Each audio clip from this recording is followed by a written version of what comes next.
মাঝে শোনা গিয়েছিল তামিমকে টি-20 বিশ্বকাপে ফেরাতে চায় বিসিবি সভাপতি পাপন। তার একটিমাত্র কারণ, সেটা হলো ওপেনিং সমস্যা দূর করা। তবে সেই বিষয়টা এখন চাপা পড়ে গেছে। আসল রহস্য কী ছিল বা কী কারণে মিডিয়াতে বিষয়টা এসেছিল তাও কারও জানা নেই। ওপেনিং সমস্যা নিয়েই শুরু হয়েছে জিম্বাবুয়ের সাথে 5 ম্যাচের টি-20 সিরিজ। তবে সেই সমস্যা দূর হয়নি। প্রথম টি-20 ম্যাচে 3 বলে 1 রান করে আউট হয়ে যান লিটন দাস। দ্বিতীয় টি-20 ম্যাচেও কথা বলেনি লিটনের ব্যাট। তাই তো আবারও বিষয়টা আলোচনায় চলে এসেছে।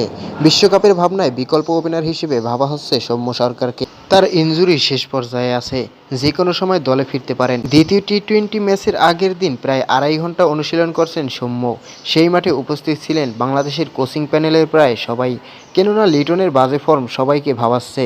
তাই তো রেডি করা হচ্ছে সৌম্য সরকারকে। জিম্বাবুয়ে সিরিজে যদি ফর্মে ফিরতে না পারেন লিটন দাস, বাদ পড়তে পারেন বিশ্বকাপ দল থেকে। যদি লিটনের এই রকম বাজে ফর্ম চলতে থাকে, তাহলে বিশ্বকাপের দল থেকে বাদ পড়বেন তিনি। আর মূল দলে আসবে সৌম্য সরকার ও তানজিদ হাসান তামিম। আর তাদেরকে দিয়ে করানো হবে বিশ্বকাপের ওপেনিং। এমন হতে পারে শেষ মুহূর্তে চমক হতে পারে তামিম ইকবাল। এই কারণেই হয়তো বাংলাদেশের বিশ্বকাপ দল ঘোষণা করা হয়নি।